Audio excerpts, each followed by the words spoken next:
American Beauty. Debuting in 1999, Sam Mendes' film went on to receive universal acclaim from both critics and audiences. Its success earned it over $300 million at box offices worldwide, about half of which coming from the United States. It's this triumph with American audiences that I found to be most interesting. The film portrays a rather negative depiction of American suburbia in its attempt to cast light upon the dark underbelly of the American dream.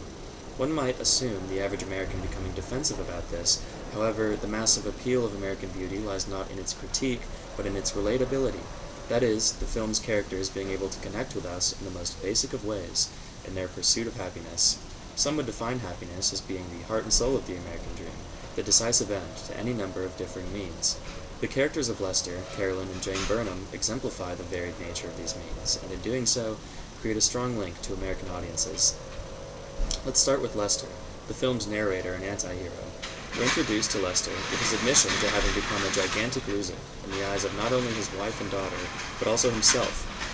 In working a dead-end job and submitting to the typical American tropes of a white picket fence nuclear family, Lester begins to realize he's lost something, but claims he's going to get it back. He begins to pay attention to his true desires and pursues them relentlessly. He quits his office job, starts smoking pot, and gets hired at a fast food restaurant. He begins working out in order to win the favor of his daughter's high school-aged friend. Lester at first revels in the freedom of pursuing his desires and as a result ends up reverting to a sort of juvenile negligence. At this we can all see some of ourselves in Lester. He represents all of our desires to shirk the system, to not play along. Lester needed to abandon his cookie-cutter life in order to come to meaningful realizations about himself, what makes him happy, and what truly matters.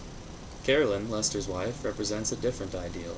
She acts as a primary foil to the delinquency of Lester and relentlessly pursues that which he's so actively trying to shun. Carolyn's supposed happiness lies in the perception of success. Carolyn only wants her efforts to be recognized and rewarded, a commonly held American belief. She works tirelessly, preparing a house for sale, only to have every one of her potential buyers walk out. This is followed by a scene in which Carolyn visibly breaks down into tears at the prospect of failure.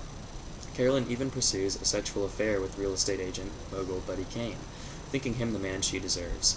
He states, "In order to be successful, one must project an image of success at all times," which perfectly iterates Carolyn's ideas about happiness. Audiences are able to see some of themselves in Carolyn's insecurity. We all want appreciation and success, and American Beauty does an excellent job at depicting the folly of confusing these means with the more real end of happiness. Jane, Lester and Carolyn's daughter, represents the effects of living within the trappings of middle-class American suburbia. Estranged from her parents' lives just as much as they're estranged from hers, Jane gives off an air of insignificance, inferiority, and collectively unhappiness. As a young person, she appears more receptive to the shortcomings of her parents, but likewise less receptive to her own desires. It's not until after she meets and begins dating her enigmatic neighbor Ricky that Jane begins to understand more about herself. Ricky's pantheistic view of the world and of life ultimately allows Jane to become more comfortable in her body and mind. This view supposes that there is beauty and value in everything, simply because it is, putting Jane on the path at the end of the film to find her personal happiness. American Beauty's core message lies in Ricky's perception of life. In order to live a fulfilling life, we must first recognize the beauty all around us, even in the sad, grotesque, or mundane. When Lester Burnham dies at the end of the film, he is shown smiling. He found his true happiness in the end by learning to love himself and his family, seeing all their flaws and shortcomings as virtues. In the pursuit of happiness, we're all the same, and thus so easily able to relate to the characters and messages present in American Beauty.